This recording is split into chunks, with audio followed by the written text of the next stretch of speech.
사도행전 2장 43절 제가 읽겠습니다. 모든 사람에게 두려운 마음이 생겼다.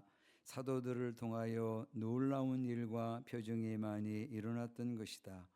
믿는 사람은 모두 함께 지내며 모든 것을 공동으로 소유하였다. 그들은 재산과 소유물을 팔아서 모든 사람에게 필요한 대로 나누어 주었다. 그리고 날마다 한 마음으로 성전에서 열심히 모이고 집집이 돌아가면서 빵을 떼며 순전한 마음으로 기쁘게 음식을 먹고 하나님을 찬양하였다. 그래서 그들은 모든 사람에게서 호감을 샀다. 주님께서는 구원받는 사람을 날마다 더하여 주셨다. 아멘. 제목 선교적 교회. 선교적 교회. 예수님 공생에 마감하시는 끝나갈 무렵 어느 날 빌립보 가이사라 지방의 한 마을에서 제자들에게 질문을 하셨어요. 사람들이 인자를 누구라고 하느냐? 그랬더니 제자들이 이제 그동안 들었던 그런 이제 이야기를 해드리는 거죠. 제자들이 대답합니다. 세례자 요한이라고 하는 사람들도 있고 엘리야라고 하는 사람들도 있고 에레미야나 예언자들 가운데 한 분이라고 하는 사람들도 있습니다. 그래서 예수님이 이 얘기 들으면서 좀 많이 좀 섭섭하시고 그런 이제 마음이셨을 것 같아요. 왜 이렇게 모르나?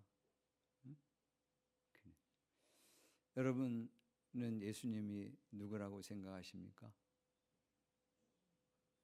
설마 4대 석인 중에 한 사람이라고 그러지는 않겠지? 교과서에 나오는 것처럼. 그 예수님께서 속상하시기도 하고 섭섭하기도 하고, 그래가지고 이제 제자들에게 이제 묻는 거죠. 너희는 나를 누구라고 하느냐? 그랬더니 베드로가 선생님은 살아계신 하나님의 아들 그리스도이십니다. 베드로와 같은 분명한 이런 신앙 고백을 저와 여러분이 드릴 수 있어야 돼요. 이 신앙 고백이 없으면은요 구원 없어요. 영생도 없어요. 교회도 없어요. 교회가 존재할 수가 없어요. 이 신앙 고백. 이 신앙 고백 위에 주님이 교회를 세우는 거거든요. 예수님은 이 신앙 고백을 드리는 베드로를 향해서 복되다고 하셨습니다. 시몬 바요나야, 너는 복이 있다. 너에게 이것을 알려주신 분은 사람이 아니라 하늘에 계신 나의 아버지시다. 하나님이 알려주셔야 돼요. 성령 하나님이 깨닫게 해주셔야 돼요.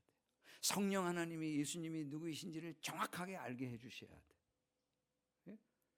제가 예수님에 대해서 그렇게 잘 체계적으로 가르쳐줘도요, 그게 잘 모르는 사람들이 있어요. 엉뚱한 대답 하시는 사람들이 있어요. 이 고백이 분명하게 나와야 돼요.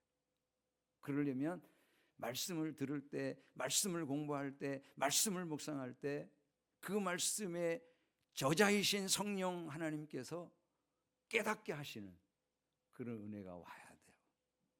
그래야만 예수님이 누구이신지 정확하게 알게 돼요. 예수님이 이렇게 복되다고 칭찬하시면서 이어서 교회를 세우시겠다고 말씀하셨습니다. 나도 너에게 말한다. 너는 베드로다. 나는 이 반석 위에다가 내 교회를 세우겠다 그랬어요.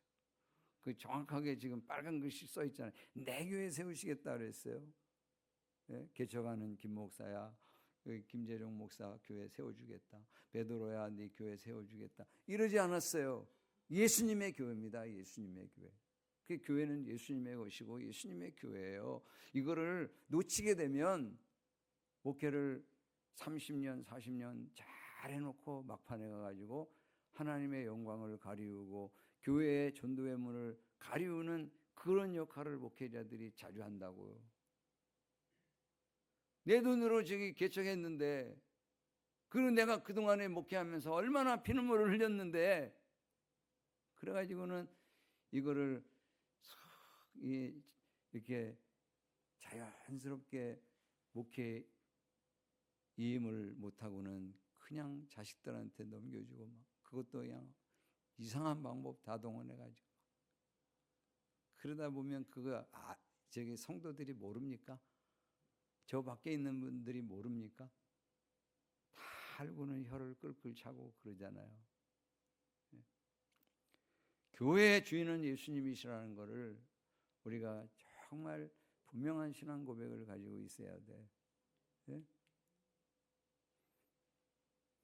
예수님이 주인이신 교회는요, 반드시 음부의 권세를 이깁니다. 개역개정 성경에 음부의 권세. 지금 우리가 지금 쓰고 있는 이 세번역에는 죽음의 문들, 그 다음에 현대인의 성경에는 지옥의 권세. 주님이 주인 되신 교회. 예? 주님이 주인이신데 가만히 있겠어요? 주님이 예? 음부의 권세가 이기지 못하는 그런 교회로 튼튼하게 세워가시는 거예요.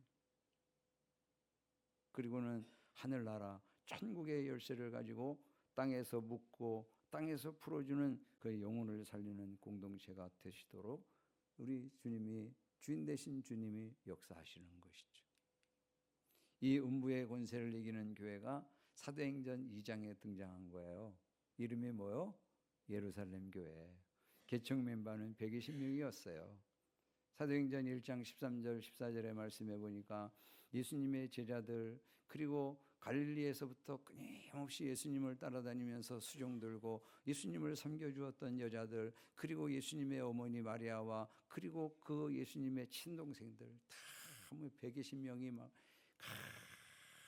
간절히 다락방에서 모여가지고 기도하는 중에 성령이 임하시 성령. 이들이 예루살렘의 한 다락방에서 예수님이 약속하신 것 성령을 사모하면서 기도하신 그럴 때 성령의 기름 부으심, 성령이 충만하게 임하시는 그런 경험을 하게 돼요. 뭐 급하고 가는 바람 같은 소리가 들리고 불의 같이 갈라지는 그런 역사가 임하고 이런 이 오순절의 사건이 요즘에도 일어나요. 그래서 제가 책을 읽어보니까 브라질에 존 비비오 목사님, 미국에 있는 목사님이 설교하러 갔는데 거기 준비하는 기도를 막 드리고 있는데 막 바람 소리가 굉장히 강하게 막 들리더라는 거예요. 그래서 목사님께서 갑자기 어디서 바람이 불어오지? 그리고 눈을 이렇게 떴어요. 근데 주변에 있는 나무들은 그대로 있는 거예요. 바람에 막 이렇게 흔들려야 되는데 그러질 않아요. 그런데도 바람 소리는 막 강하게 들려오는 거예요. 그러더니 그날 성령께서 역사하시는데요.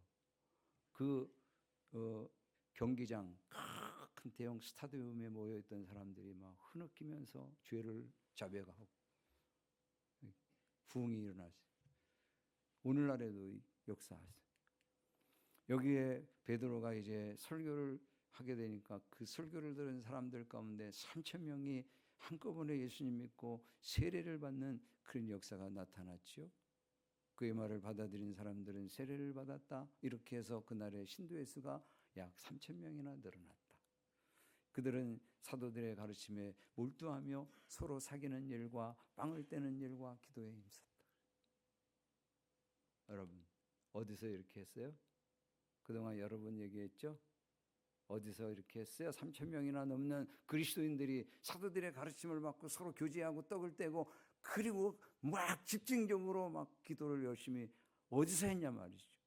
그랬을 때 46절의 말씀해 보니까 그리고 날마다 한 마음으로 성전에 열심히 모이고 집집이 돌아가면서 빵을 떼며 그런데 성전에 모이는 여기 성전에 열심히 모이고 집집이 돌아가면서 여기 두 군데서 했어요. 그런데 성전은 여러분 성전은 이렇게 돼 있어요. 예수님 당시에 예루살렘 성 안에 가장 큰 건물이 성전이었잖아요.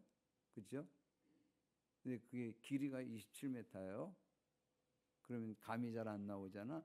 저 우리 제일 뒤에 여기서부터 제일 뒤에까지 24m야. 거기보다 한 3m 정도 더 들어가는 거예요. 길이는. 그 다음에 폭은 이게 13m야. 여기보다 4m 정도 줄어드는 거죠. 폭은 9m야. 그런 건물에 3,000명이 모였을까? 들어가줘요? 안 들어가줘요? 안 들어가줘요. 그런데다가 성전은 제사를 드리는 공간이에요. 그래가지고 성전 안에 들어가면 여기는 뭐 이제 떡상, 요 앞에는 그냥 향단, 여기는 촛대, 그리고 더 들어가면 이제 지성소 법궤가 있는데 거기는 또 들어가지도 못해. 1년에 한 번밖에 못 들어가니까. 그것도 대제사장 한 사람.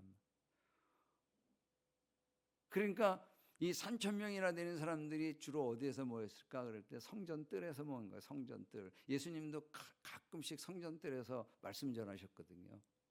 그래서 사도들이 성전뜰에서 말씀을 가르치고 막 그랬단 말이에요. 그러면 그 말씀을 받고, 그리고는 이 사람들이 이제 집집이 돌아가면서 거기서 떡을 떼며 예찬을 나누고, 거기서 성경 공부하고, 거기서 교제하고 기도하고.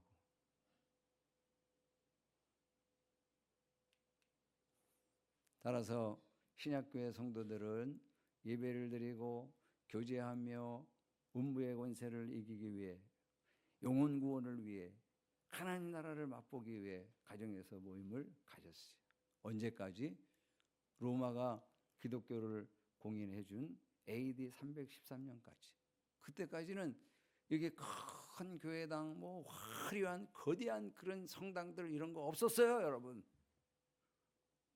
그런데 로마가 이거를 공인해 주고, 그리고는 중세 암흑 시대가 싹 들어가기 시작하니까 이제는 막 사람들의 이름을 내기 위해서 성 베드로 성당, 성 바울 성당, 성 무슨 소피아 성당 막 이래가지고 막 거대한 그런 교회당들이 건축되기 시작했어요. 지금도 유럽 쪽에 여행 가면은 막 와, 막 놀랄 정도로 막 크고 화려한 그런 성당들, 그거를 짓기 위해서 막 면죄부도 판매하고 성경을 떠나가지고 별짓들 다 하고. 그래서 암흑시대라고 그러는 거예요. 같이 읽어봐요. 2장 43절 시작. 모든 사람에게 두려운 마음이 생겼다. 사도들을 통하여 놀라운 일과 표정이 많이 일어났던 것이다. 믿는 사람은 모두 함께 지내며 모든 것을 공동으로 소유하였다. 그들은 재산과 소유물을 팔아서 모든 사람에게 필요한 대로 나누어 주었다. 여러분, 요즘 한국 교회 이럽니까? 요즘 우리 한국 교회에서 이런 모습 볼 수 있습니까? 여러분, 이 말씀을 가지고 공산주의가 나왔어요. 이 말씀 때문에. 공산주의. 이거 공산주의 하라고 이 말씀 주신 게 아니에요. 여러분, 거기 조금 더 넘어가면, 제가 파워포인트에다 안 넣어놨는데 4장 32절의 말씀을 한번 읽어드려 볼게요. 거기 성경 갖고 있는 분들은 봐봐요. 4장 32절에 많은 신도가 다 한마음과 한뜻이 되어서 아무도 자기 소유를 자기의 것이라고 하지 않고 모든 것을 공동으로 사용하였다. 34절, 그들 가운데는 가난한 사람이 한 사람도 없었다.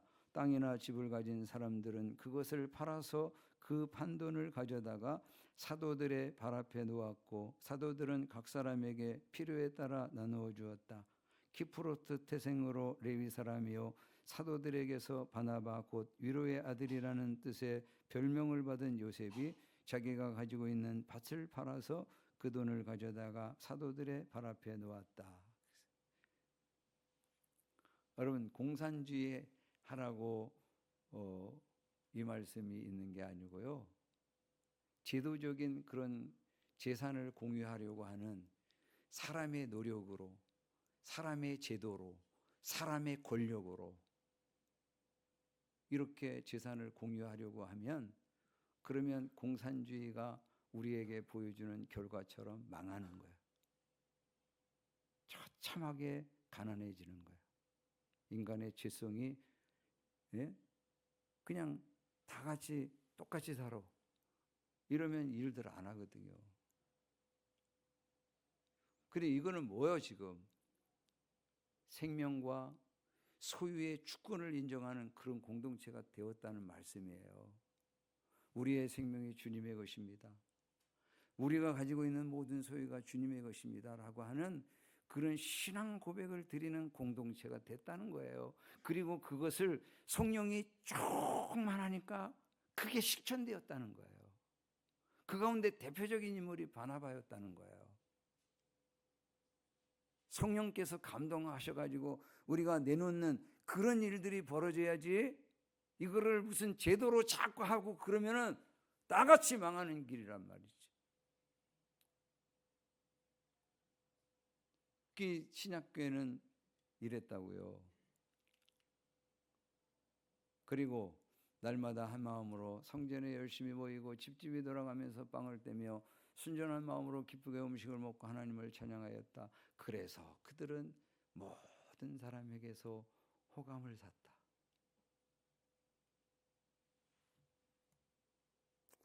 요 밖에 있는 이 지역에 살고 있는 사람들이 우리 교회를 보면서 좋은 감정.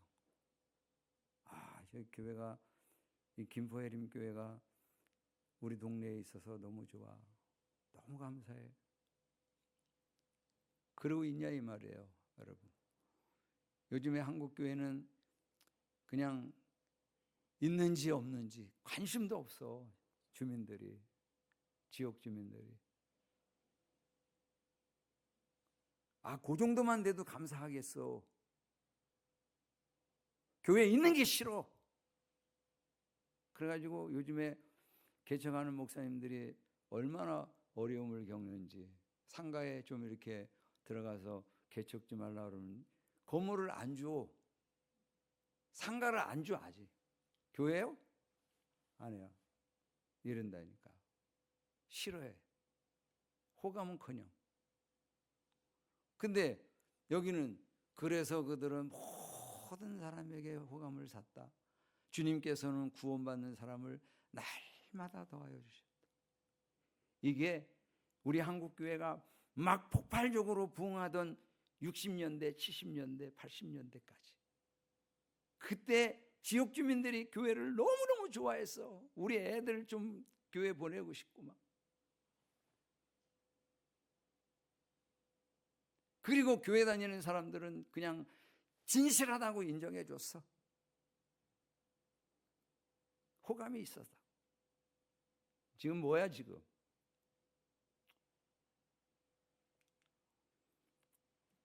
서울의 마포구에 다운교회가 있는데요.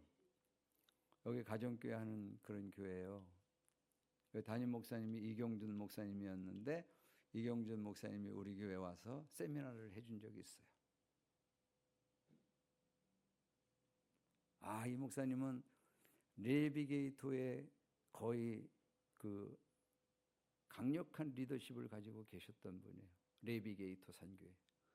그런데 그거를 접고 가정교회를 하시기 시작했어요. 그런데 그 목사님이 이제 사역을 다 마치고 후임 목사님에게 넘겨주고, 당신은 저 부산으로 내려갔어요.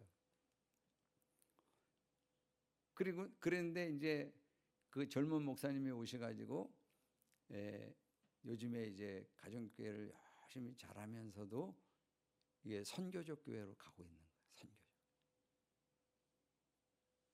그래서 그 주변에 있는 9개 교회와 연합해서, 그리고 마포구에 지원을 받아서 매일 효도밥상을 차려. 75세 이상 되는 어른들을 모셔다가 매일 식사 대접을 하고, 토요일이 되면 도시락을 만들어 가지고 배달해 드려. 그리고 거기 교회는 이제 마포에 있는데 인프라가 좀 되니까 법률 상담, 세무 상담까지도 다 해드려. 어르신들. 좋아하겠어, 안 좋아하겠어? 좋아야지. 교회 좋아하지. 이런 교회가 우리 동네에 있는 게 너무 든든하다, 좋다 이랬지. 매일 효도밥상 차린다 그러니까 앞으로 우리도 매일 효도밥상, 큰일 났다, 이제 죽어났다. 일부 예배 때 이 설교를 듣고 한 분이 걱정하시더라고요. 여기도 매일이잖아. 성남에 있는 수정교회인데요. 목사님이 주변에 있는 사람이 고독사 한 거를 발견했어요. 이런 미안한 일이 있어. 어떻게? 교회 근처에서 고독사 했어 그냥. 그러니까 이 목사님이 그런 일은 없어야 되겠다. 그래가지고 목사님이 순댓국집을 이제 시작하면서 그 주민센터에다가 쿠폰을 좀 발급해 주시면 그분들이 쿠폰 가지고 오면 우리 식당에서 순댓국을 따끈하게 제가 대접하겠습니다. 그러면서 계속 제가 출석 체크를 하겠습니다. 안 나오시는 분들이 있는지. 그래가지고 이분이 안 나오면 제가 이제 신방 가가지고 다 돌보겠습니다.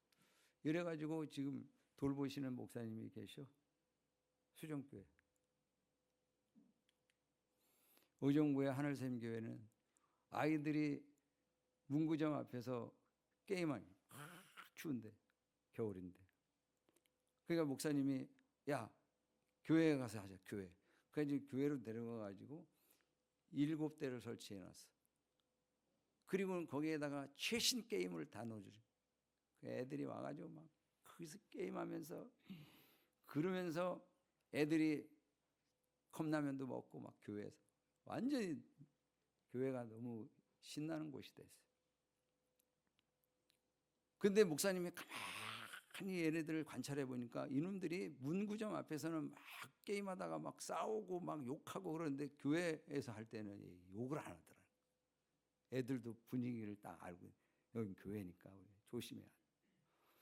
그런데 개척한 지 3년 딱 됐는데 유치부에서 고등학생들이 40명. 우리 교회 몇 명이야? 20년 넘은 교회. 지금 유치부에서 고등부까지. 예? 30명도 안 돼.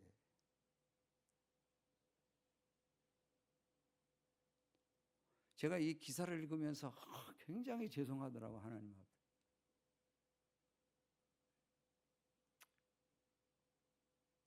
어떻게 했나 내가. 그리고 그 아이들의 부모님들이 슬슬 교회 나오셔가지고 청장년 어른들이 30명 정도 됐대. 그 영혼 구원의 열매가 막 맺히는 거야. 서울의 강남구에 다음교회가 있는데 이 교회는 지역에 있는 사람들이 다음교회라는 거를 몰라. 교회 간판도 없고 뭐 다음교회 뭐 이렇게 광고도 안 하고 그러는데 근데 도서관 교회로 유명해. 도서관 하는 교회. 여기 보니까 간판도 예배당도 없으나 동네 사람들로 북적이는 교회 이렇게 부제가 되어 있는데 이 책을 목사님이 개척한 지 8년 만에 출간한 거예요. 8년 동안에 있었던 일들을 여기다 담은 거예요. 근데 도서관 사역을 시작했는데 한 달에 500여 명 정도 지역 주민들이 다녀가. 굉장히 북적거리는 거야. 근데 이제 막 사역들이 늘어나다 보니까 이제 목사님이 아이들한테 질을 조금 높이기 위해서 그냥 영어 책을 읽고 가지 말고 읽어줄게 와 읽어줄게. 그랬는데 읽어주려면 누가 사역자들이 있어야 되잖아. 그래가지고 그 자원봉사자들을 또 모집했더니 고등학생들이 교회 안 다니는 고등학생들이 우리가 읽어줄게요. 그래가지고 얘네들이 자원봉사자로 왔어.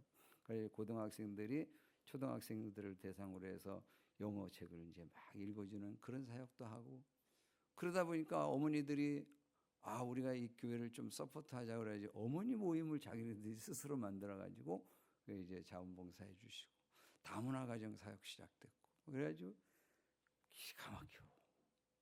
읽어보니까 이 목사님이 3가지 이 핵심적인 일들을 하고 싶어 하는 거예요. 첫 번째로는 선교적 교회 하고 싶은 거예요. 선교적 교회.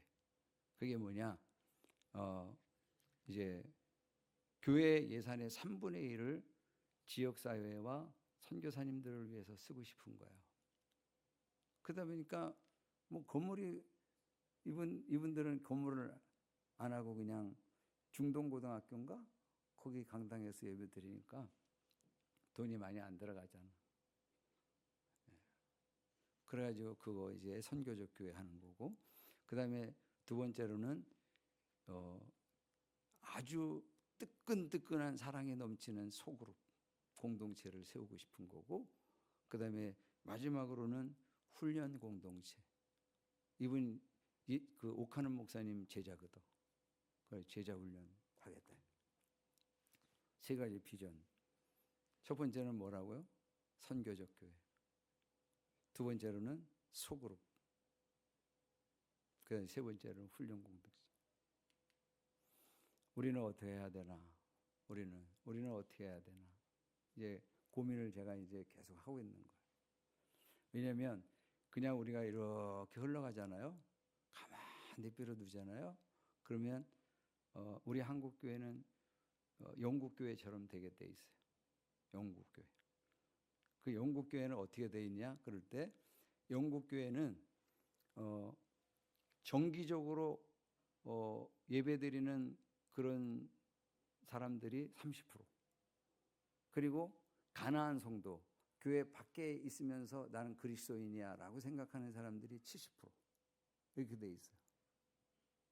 근데 우리는 지금은 요거하고 딱 반대죠. 정기적으로 예배드리는 사람들이 70%. 밖에 있는 사람들이, 가나안 성도들이 약 30%. 근데 지금 이제 2025 한국교회 트렌드라고 하는 이런 책을 발간한 그 목회자 그 연구 그룹에서는 지금 이제 계속 세미나를 하면서 우리가 가만히 흘러가면 10년에서 20년 사이에 우리는 영국교회처럼 된다.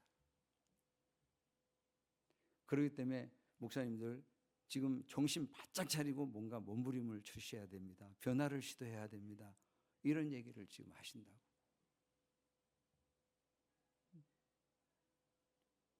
그러니까 그 얘기를 듣고 많은 목회자들이 지금 선교적 교회로 지금 막 체질을 변화시키고 있는 거예요. 우리도 이제 1층으로 그래서 이사를 해서 어른들을 대상으로 해서 따끈한 밥을 차려주는 따밥 공동체. 따밥 공동체. 그 다음에 아이들을 대상으로 부모님들을 대신해서 사랑으로 돌봐주는, 아이들이 부모님들이 퇴근할 때 데리고 가고, 그것도 안 되면 좀 더 데리고 있다가 집에까지 데려다주고 막 그러는 그런 돌봄 공동체. 그리고 지역 주민들을 오며 가며 자꾸 들어와서 커피도 마시고 가고, 청소년 애들은 컵라면도 먹고 가고, 그리고 막 마음이 힘들고 그런 요즘에 우울증들이 너무 많은데 그런 사람들이 들어오면 그 우리 두 박사님들에게 연락해가지고 상담도 하고 이런 식으로 이제 해주려고 그러는 거야. 좋아하겠어, 안 좋아하겠어? 지역 주민들이 김포해림교회가 우리 동네에 있는 거를 좋아하겠어요, 안 좋아하겠어요?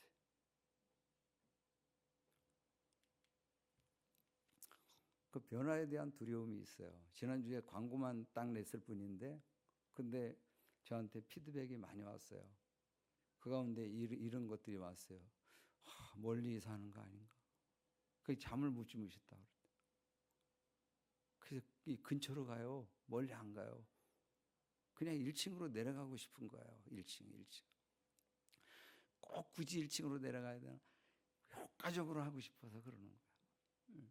그 다음에 헌금을 해야 되는 거 아닌가? 아니에요, 여러분. 헌금에 대한 그런 부담 갖지 마세요. 오히려 우리가 대출이 이따가 이제 공동회의 때 말씀드리겠지만 한 7억 2천 정도 있잖아. 그걸 좀 갚으려고 그래요. 이사하면서 자연스럽게 조금 싹 갚으려고. 네?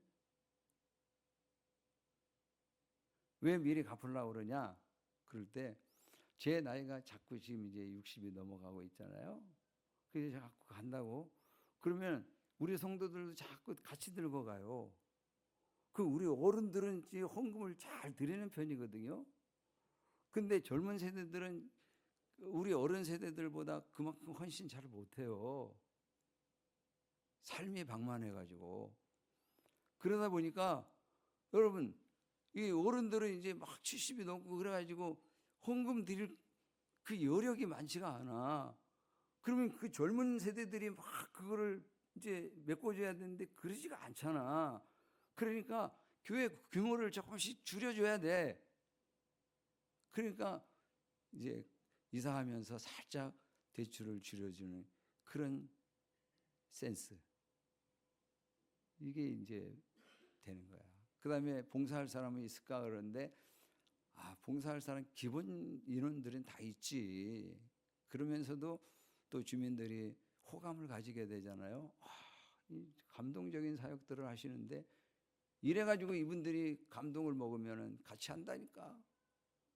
근데 이거를 1년간 천천히 준비하면서 그렇게 가야 돼. 여러분들에게 기도하라고 지금 이제 이 얘기를 해드리는 거예요. 1년 동안 우리 같이 기도하자고. 예? 여러분. 그 사도 바울이 그냥 아시아에서 복음을 전하려고 그러는데 성령님이 자꾸 막았잖아요.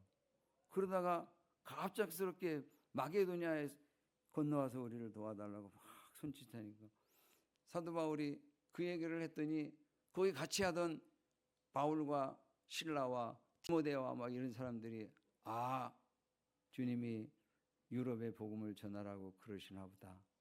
이렇게 여기고 다 같이 기도하면서 준비해가지고 빌립보로 넘어가가지고 유럽 선교를 시작했잖아요. 저는 하나님께서 저에게 이와 같은 감동을 주시고 말씀을 주시면은 그건 제가 얘기를 하면 하나님께서 우리 공동체에 선교적 교회 하라고 그러시는구나. 이렇게 이제 마음을 먹고 기도로 준비를 지금서부터 하셔야 돼요. 사도행전 9장 36절에 보니까 요바에 다비다라고 하는 여제자가 있었어요. 그 이름은 그리스 말로 번역하면 도르가예요. 도르가. 이 여자는 착한 일과 구제 사업이 많은 그런 사람이었어요. 그 남편이 이제 이 여자에게 남겨진 그런 재산이 좀 있었던 것 같아요. 그러니까 제가 일전에 말씀드렸던 온누리교회 권사님처럼 그랬던 것 같아요. 그 권사님도 남편이 일찍 돌아가시면서 이 권사님에게 재산을 많이 물려주시고 큰 저택을 마련해 놓고 가셨어. 그랬더니 권사님이 이 건물을 어떻게 하지? 팔아야 될까? 막 그러던 중에 하나님 탁 권사님한테 감동 주셔가지고 선교사님들을 위하여 기도하는 그런 장소로 만들어야겠다. 그래가지고 매주 화요일 날 이제 기도하시는 분들이 모여오는데 한 50여 명 정도가 모였어요. 그분들에게 따뜻한 밥을 잘 준비해서 대접하고 커피 한 잔 마신 다음에 오후에 3시간, 4시간씩 선교사들을 위해서 집중적으로 기도하는 그런 공간으로 지금 사용하고 계신다. 이 도로가도 마찬가지로 착한 일과 구제 사업을 많이 하는 그런 사람이었어요. 그러다가 갑자기 이제 사망하게 되는데 주변에 있는 사람들이 너무 슬픈 거예요. 그래가지고 베드로를 빨리 오시라고. 도로가가 죽었다고. 그 베드로가 왔더니 베드로 곁에 서서 막 이 사람들이 울면서 도로가가 그들과 함께 지낼 때에 만들어준 속옷과 겉옷을 보여주면서 이거 도로가가 해준 거라고. 도로가가 만들어준 거라고. 그랬더니 베드로가 도로가를 위해서 간절히 기도를 했더니 살아나잖아요. 그 42절에 그 일, 다비다가 다시 살아난 일, 이게 온 요바에 알려지니 많은 사람이 주님을 믿게 되었다. 이렇게 하나님께서 그 선한 일과 구제를 많이 하는 여인을 통해서 이렇게 많은 사람들을 구원해 주시고 믿게 해 주시는 그 열매가 나타난 거죠. C.S. 루이스 같이 읽어봐요. 시작. 교회는 오직 사람들을 그리스도께 이끌어서 작은 그리스도를 만들기 위해서 존재한다. 작은 그리스도를 만드는 이 일을 교회가 하지 않는다면 교회의 건물도 목회자도 설교도 선교도 심지어 성경까지도 시간 낭비에 지나지 않는다. 수십억 대 수백억 대 그런 교회당을 가지고 있으면 뭐예요? 작은 예수가 만들어지지 않고 있는데 그게 무슨 소용이 있어요? 그냥 어떤 상가에 새들어 있더라도 작은 예수가 영혼 구원이 되어서 주님의 제자로 만들어지는 그런 열매들이 있어야지. 그게 교회지. 그게 교회의 존재 목적을 이루어가는 그런 교회잖아요. 제대로 된 교회. 그런 교회를 위해서 지금서부터 이제 천천히 기도하면서 준비해 봐요. 여러분 기도하자고 기도. 그래가지고 이 지역 사회에 있는 사람들이 김포 해림교회 그러면 그거 우리 교회 우리 동네에 있어서 너무 감사해.